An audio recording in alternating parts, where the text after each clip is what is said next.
Hello, good morning. The last 24 hours have been eventful. Pretty much. There's only two, I've broken down to two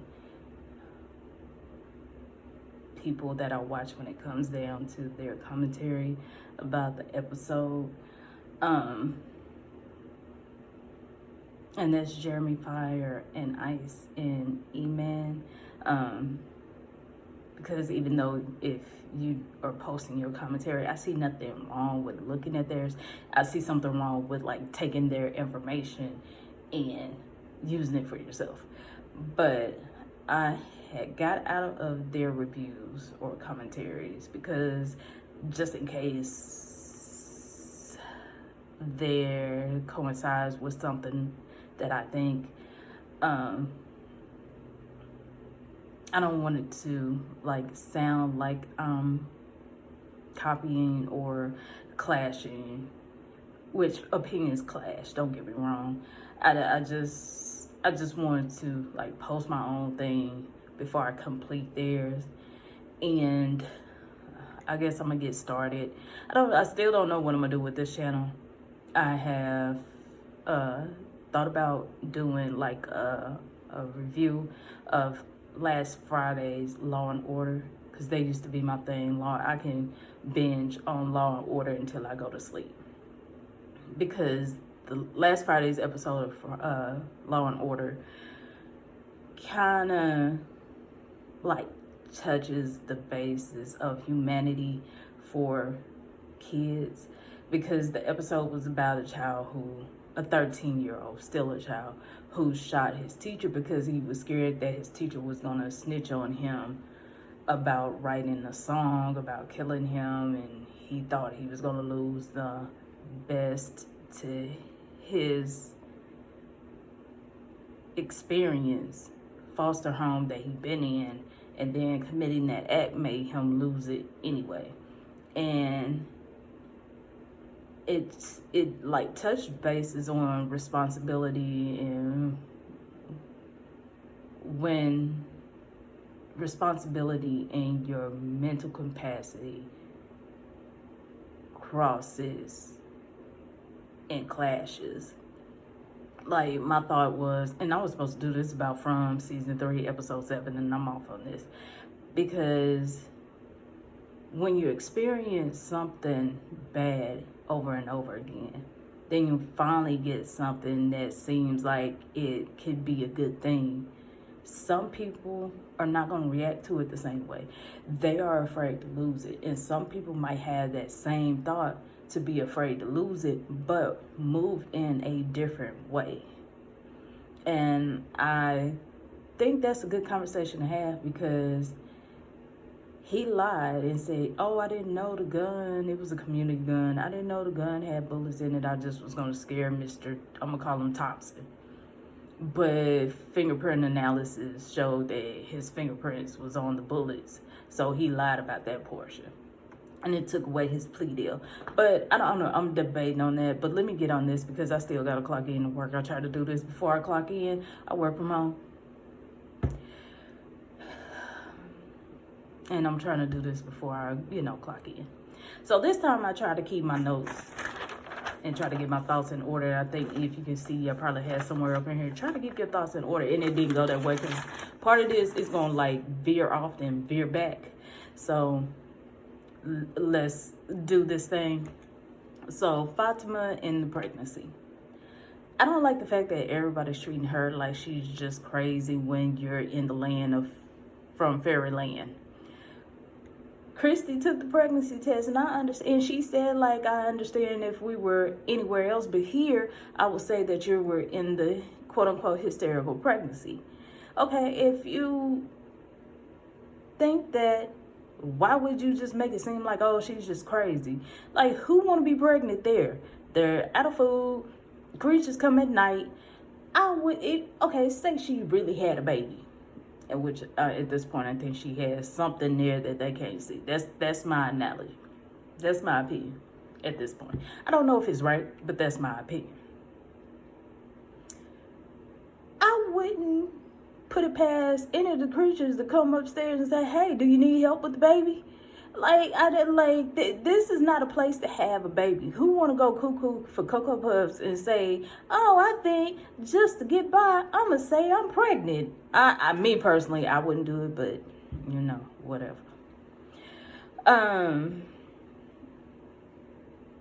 Let's see. Getting angry with Boyd about not telling that she was having these cravings when he just found out when she found out. I think either way it go, if they seen a baby in there or not, I think they would have told. I may be wrong, but it would have been, whether a baby was in her uterus or not, it would have been best to tell that she was pregnant. And for Fatima just to bypass, hey, I was nibbling on Tiffany, and just say, hey, I'm eating garbage.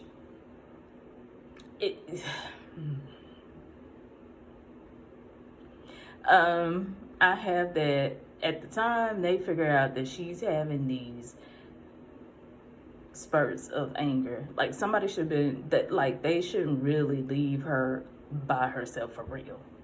But they did. Back to Christy, like, what if you, how is that gonna stop the ultrasound? Like, if you found out she's eating garbage, like, how is that supposed to stop the ultrasound? It still should have been done, regardless if you would have knew about the cravings or not. It should have been done, because that's not a craving that, it, like, even if this is the real world, and she was pregnant and she had these cravings, you still would have to do tests like deficiency, which they cannot do. I already know that. But if it was the real world, you still would want to do deficiency tests to see why, what vitamins, whatever she's not getting. It's still, like, it wouldn't stop, to me, it shouldn't have stopped the ultrasound. Victor arguing with Jasper, it was funny to me. This is the thing that I was going to say bothers me about From, but this could be a real life situation. Like, Henry not understanding or expanding his mind on what's going on there. Like, I was talking to my daughter and she was talking about him saying that she fell for him because he said that he wished he didn't think what he thought of his son. And she was laughing at me because I said, I understand that to a degree, but he's not thinking that toys do talk there. Like, you're really living in a land of difference. Like, you're not living where you were comfortable and getting drunk all the time. Like, getting drunk there can, like, getting drunk anywhere can cost you your life. But look at the dude at season 1 who was getting drunk every day, then his family. Like, you really, you really can't afford to get drunk. You really need to, like, keep your mind straight. And that's the same thing in the real world, because you can't drunk drive and hurt somebody else. You just can't drink and drive. And him and Acosta get on my nerves because you said you need your gun back because you living in a world where it's a nightmare. I'm paraphrasing. To me, that means you're going to panic and shoot somebody else. So he's right not to give you your gun. But you can't fathom, you're thinking everybody else is crazy. But everybody else really wants to live just like you want to live. And you're not looking at, while you're talking to Kenny, a jukebox just goes off and start playing, ooh, child, things are gonna get easier. You're not looking at that. You're not looking at that. You just think you're smarter than everybody else. Nobody, same thing Dale thought. Nobody wants to get out of here but me, and I'm going to figure this out. Well, good luck with that, buddy. And Tom told Jade the same thing. Like, everybody, it's a lot of people who think the same thing you thought, end up right back in that chair, drinking. One thing I said in my last video, I'm realizing that I wasn't right. And I think I said added on to, but I'm gonna go ahead because I can't remember. I just put these videos up. I said I was gonna edit the last one when my door had flew open because my damn self didn't like it. I was gonna edit and I just threw it up. Elgin and Bata had some type of connection to the place too, because he said he had a dream and he felt like he'd been there. He has been there before. Bata said that her grandmother sang that nursery rhyme when, I love to call this man Nathan. He is not Nathan. Randall, Marielle, and Julie were in that spiritual coma. So again, like, who has a connection and not really seeing the connection that they have, or not feeling the connection that they have? Because Tabitha had to see Jade's pictures to remember that she had been dreaming about this place before. And I let her know what that dream is about, because she looks like she's in colonial dress. So why would you be there? Like, what message are you getting? Like, is it not just to save the children? You're supposed to save somebody else too? But oh well.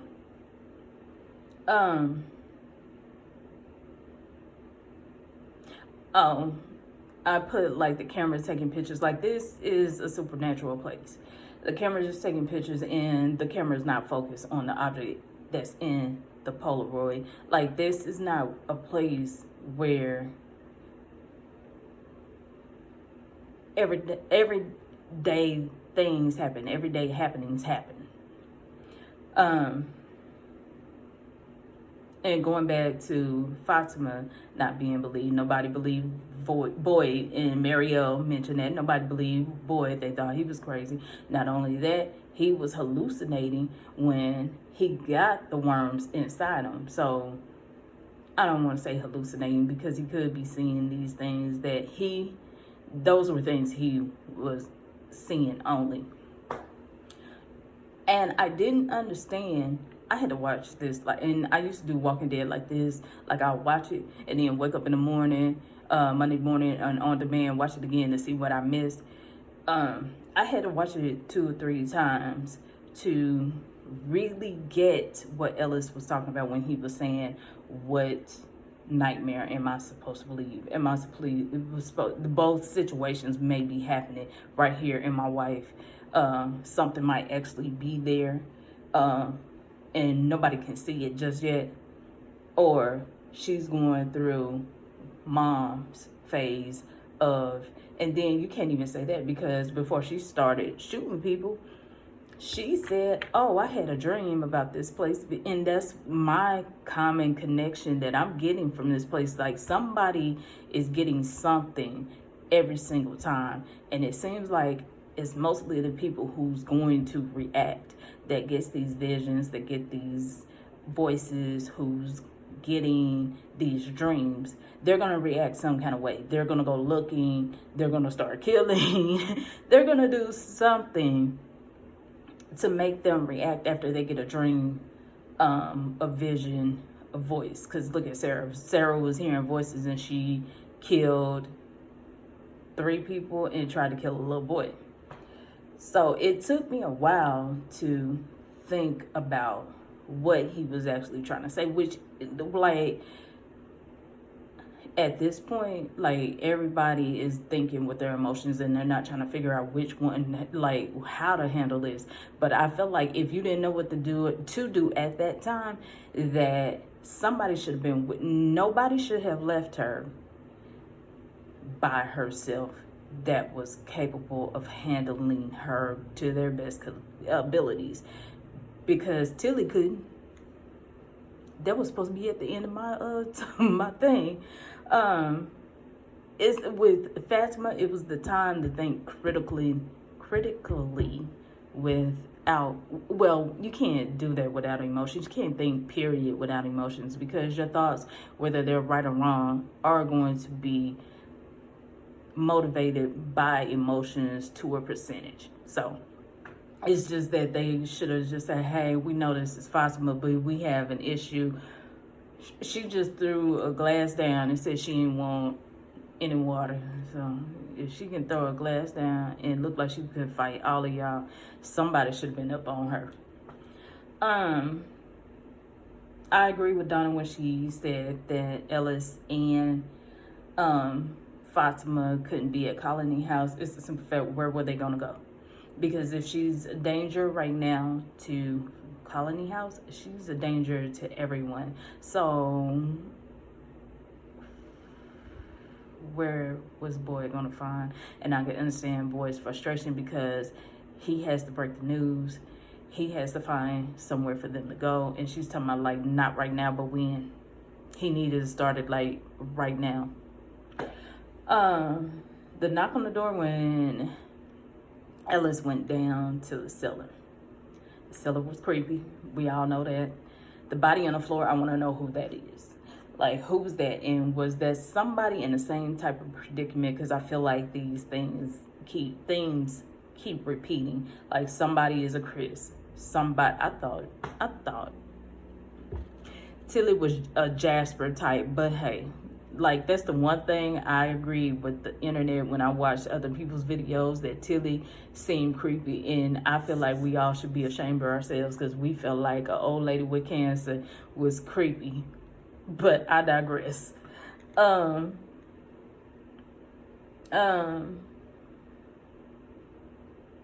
have down here what time period was that person, because I feel like these people are in sex, and Victor is the only one in, let's say, the 20th, 21st century that's crossing over in these sex. So who is this person? What time period are they in? And why he had to go to the dungeon? Why? And deteriorate there.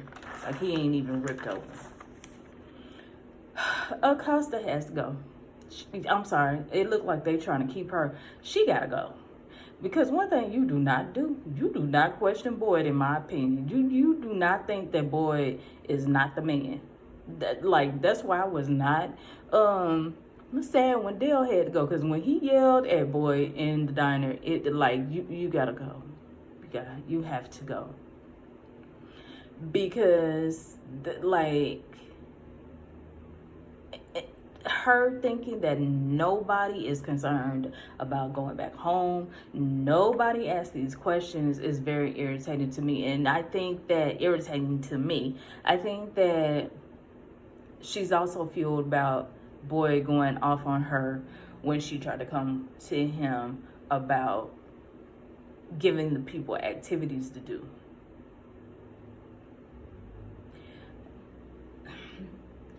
Boyd could have handled it a different way, but he didn't. You don't know him. He doesn't know you. Both situations is kind of volatile. To me, I think it would have worked if both of them could have came back and regrouped. I think he regret that he blew his socket like that at her afterwards, but I don't think he was wrong with what he was saying.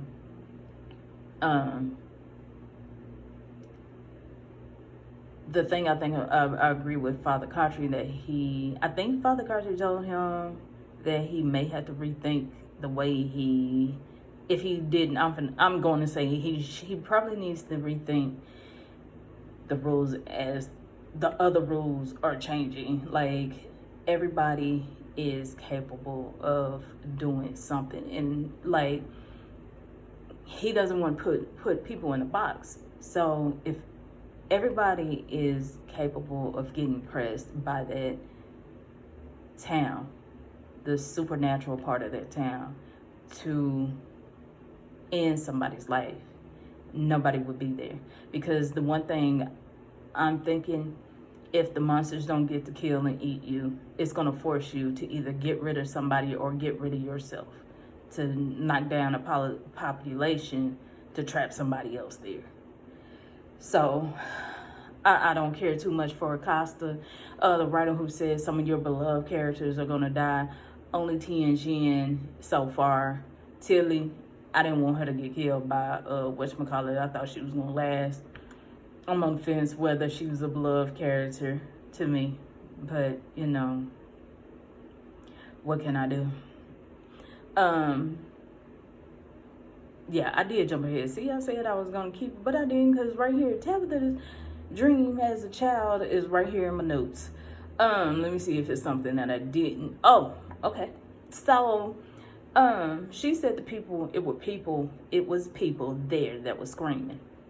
Who was screaming? The rest of the colony? Because those clothes do not scream. It doesn't even scream 1800s to me at this point, but oh well. What made them scream? And then when she got behind that boulder, what was at the top that she looked up and she started screaming? So those are my questions. Acosta didn't listen to Kenny's message to adapt or lose your mind, because you can lose your mind by trying to find answers so hard, and you don't know what you're looking for, because that's the same thing Jay did, but he's still losing his mind, but his sanity is still sitting at the door, in a sense. That could be character, that he's like coming around, but he's still finding answers to the point that is really not carrying him to another place of harming him or someone else yet. I don't know what that guy in the corner, I guess in the cellar, I had to look at him like he had a beard. I really didn't want to know who that bearded skeleton is. Sarah shutting the door, getting apprehensive to let Victor in. That was funny to me, because if I would have looked at that puppet, I've been like, I'm sorry, Victor, our little fort game is just over. I don't know if you can come down. He had to really convince me to let him in with that puppet. I just said that Randall, I feel like, is fighting something too. Because me personally, I don't think that they didn't maul him like that and didn't say anything. They didn't give him a mission. I don't think that they just said "coop coop" and just put him on top of that ambulance, and that was it. And he keeps getting the cicadas. So if he's saying every night they come to him and hum for about 12 minutes, what else is going on? Like, the cicadas, like, I know, well, Marielle is trying to act like nothing, but him and Judy are being affected, sorry, I gotta blow my nose, differently. But the way Judy is being affected, and we're supposed to see in 8 and seeing in 7, like, it's telling her to come hither. But they've already encountered Randall. So, I'm sorry, they gave him a mission. That's the way I feel about it. I may be wrong, but they gave Sarah a mission. She had to kill somebody to go back home. They're telling Elgin, oh, help me, Elgin, save me, and you can go home and everybody can go home, which that is the major trap of from. Unless it's something different. Who is this lady? What she know? What does she know? I think she knows nothing. She's just with the like, I may be wrong, but it's just like everything else. Like, I don't think saving the children will get you home, but oh well. I think he's fighting something. I think they gave him a mission. That's why I kind of didn't trust him going to the clinic. Maybe he went to the clinic because they did give him a mission and to keep from hearing them bothering him in that bus. And he could have been tired of sleeping in that bus. I want to see how in the heck he's sleeping, because like, you gotta have some buckets. I'm sorry. How are you relieving yourself in that bus? Because you can't go outside. It's over with. The end of this, Tilly's passing proves that she wasn't as creepy as we thought she was. She was just cuckoo. And again, we should all be ashamed of ourselves because we thought this old lady with cancer was creepy. I mean, she was. Well, I think that was Ellen's dream. I was about to say she was there in opportune times. But Elgin's dream, he asked, did she was in Elgin's dream. Then when they were sitting at the table, when he asked, you know, do you see her too? She was like, what are you talking about? That, and like, some people found that suspicious, but that to me, you know, didn't bother me. It's just, it's other stuff. It seems like she interacted like what a mole would act. Like, it wasn't authentic, and that's sad. But she could only do what she could do as the old lady she was, because I didn't like when she was like, why didn't they do that when in the Colony House, I think, when Randall was brought in. It just is. I'm like, she probably could have kept her emotions now to herself, because it just made everybody think she was suspicious. And I don't like thinking that she was suspicious, but it made everybody think that she was suspicious. It even got me for a little bit, but I digress. But this is my commentary from season 3. And like, I have to write my notes on a piece of paper, because my thoughts just don't be there all the time. And I believe in practicing before you get to your notes, because if you notice, I had a whole bunch of stumbles. But hey, I have to clock in. I do this before I clock in at my desk. I have to clock in before I put in my words, but I try to do the best I can. Like the video. If people want to see ugly people like me, share it, comment, do whatever you want to do. But yeah, that's my commentary from season 3, episode 7. And I'm doing this because everybody has opinion, and I'm sharing mine.